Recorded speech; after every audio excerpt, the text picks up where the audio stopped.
Hey, what's up, everybody? Hope all is well. Sorry it's been a long time, but I wanted to make up for it by posting this audio project I did for UNT a few years ago. We all have to come up with a thesis over a drummer or a drumming style or something drumming related, and I did mine over Steve Jordan, basically how he got started, who his influences are, how he came up with his oh so sweet drumming sound. And I hope you guys find this informative. I hope you're into it. Probably have to chop it up into a couple videos because it's kind of long, but let me know what you think. Did it a few years ago. I think my opinion on a few things have changed. I probably would do it a little differently now, so I wanted to make this video explaining what you're looking at coming up here. But I'll see you guys later. Take it easy. Drummer, producer, and writer Steve Jordan has led the way in terms of traditional drumming for the past 3 decades. Steve began his career early by playing in the Saturday Night Live band, as well as Letterman's World's Most Dangerous Band, led by Paul Shaffer. Let's listen to a clip of Steve explaining how luck met preparation early on in his career. Basically, the B-list situation going on. And it was a massive snowstorm in New York. Unbelievable, like the 18 inches or some unbelievable thing. Paralyzed New York. And it was fantastic, really, because it was so much fun. And, I just moved to Manhattan. So, you're a kid in Manhattan, and it's just great. The fact that you're trying to figure out whether you can pay rent or not really doesn't really grip you that much until it gets like a week before you're supposed to pay the rent, and then you panic completely. But for the 3 weeks out of the month, you're having a great time. So massive snowstorm. Now most of the guys have done so well or whatever that they don't even live in the city, they live out of the city. So like Steve Gadd, Rick Marotta, all these guys at their homes outside of New York City. So nobody can get around. The snowstorm paralyzes the whole tri-state area, but especially New York City. But there are all these sessions booked. And I live in Chelsea. I'm the only guy around, and it's fantastic. So I got all this work. It was just unbelievable. And the work I got, so now okay, here's your chance.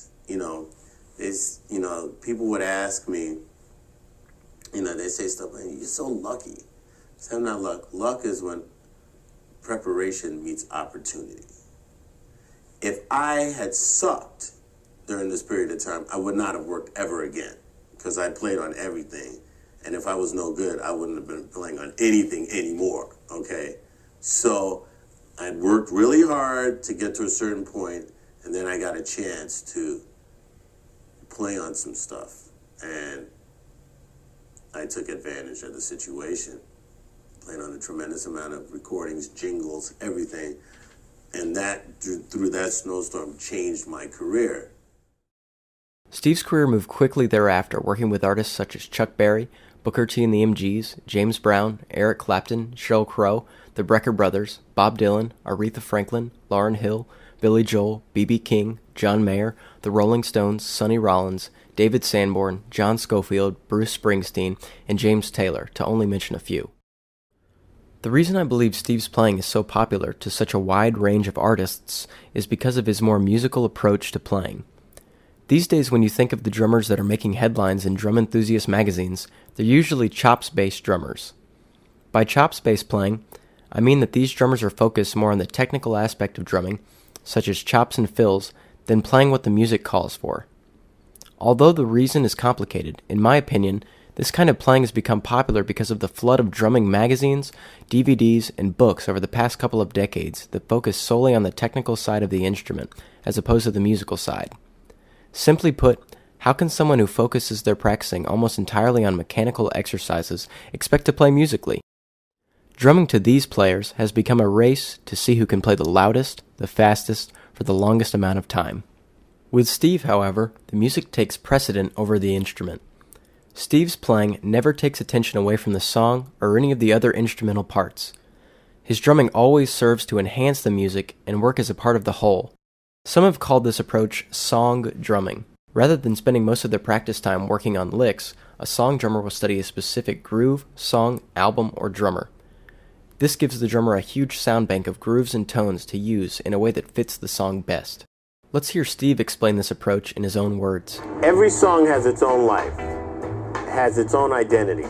And that's how I approach every song when I'm in the studio or if I'm playing live or whatever. And when I set up that sound, then I play a certain way. The sound definitely dictates how I play, and the song dictates how I play, and they go hand in hand. Here's a clip I found on YouTube of a clinic Steve was hosting in which he talks about the same topic.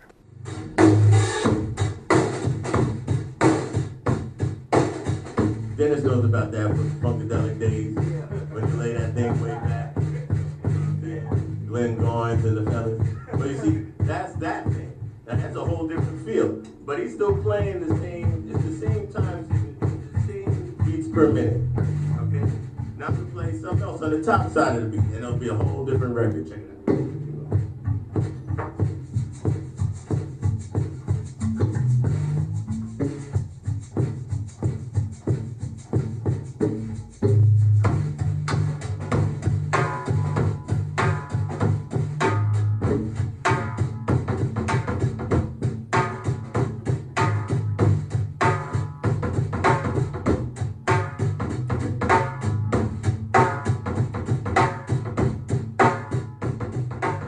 With these two explanations, we come to the thesis of my project, which is that Steve's ability to create a distinctive and definitive beat in any musical context comes from his knowledge of past drummers.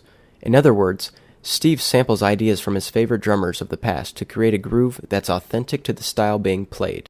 At the end of his instructional DVD, The Groove Is Here, Steve lists a number of drummers who have influenced him over the years.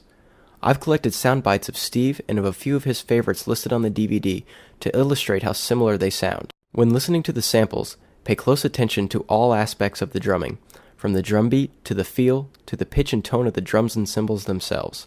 I think you'll be surprised at how similar the tracks sound. The first track I'll play will be preceded by a sound clip from Steve's DVD explaining his approach to the tune. It will then fade into a recording you might recognize from years back. This is the drum and bass groove to a song Megan Voss and I wrote together entitled It's All Gone, which appears on Robert Cray's Grammy Award-winning release, Take Your Shoes Off. The drums are a straight eighth, a la Al Jackson, and the bass bounces off of the drums, dotted eighth style, like James Jamerson.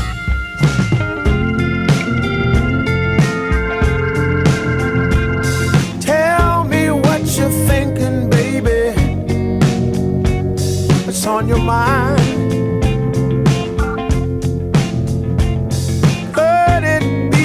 What you feel for me is getting hard to find.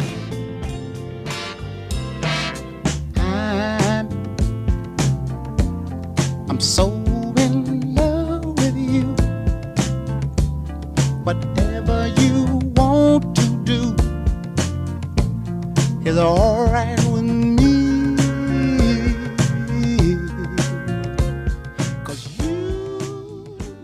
In the explanation before the song, Steve explains how the drum and bass parts are inspired by bassist James Jamerson and drummer Al Jackson Jr.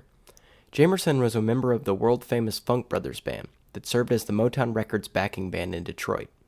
Al Jackson Jr. was a member of Booker T and the MGs, the backing band for the Stax Records label in Memphis. The track after Steve's was a Stax Records song by Al Green called Let's Stay Together that has Al Jackson playing on it.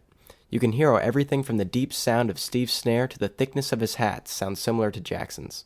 Check out this recording of Steve playing on a track on John Mayer's Continuum album, paired up with another Al Green cut.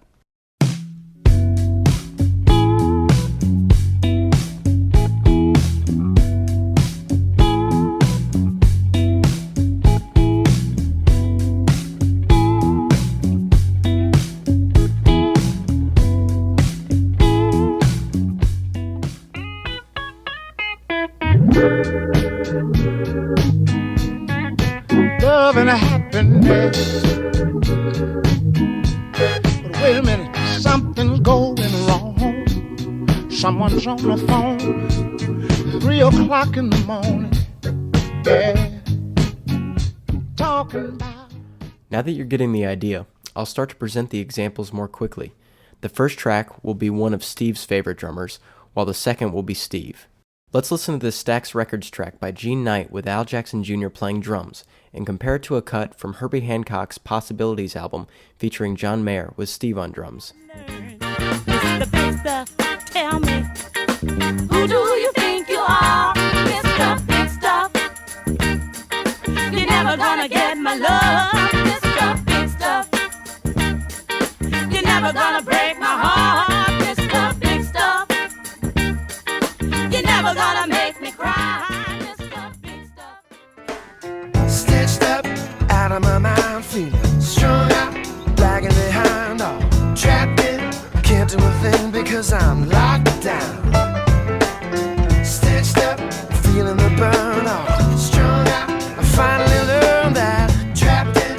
You can't do a thing because you're locked down, locked down. Stitch me up, string me out, trap me in, lock me down. Stitch me up, string me out, trap me in. Check out the use of hi-hat in this Curtis Mayfield tune off of the film score Superfly called Junkie Chase, and hear how Steve brings this same classic feel to a modern song by Alicia Keys called Heartburn.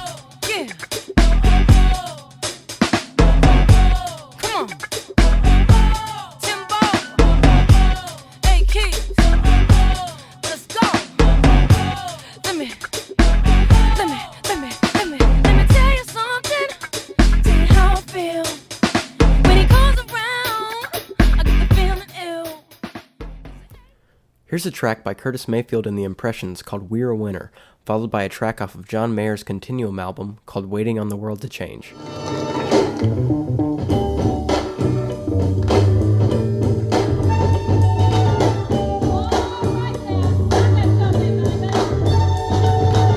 We're a winner, and never let anybody say, boy, you can't make it, 'cause a feeble mind is in your way.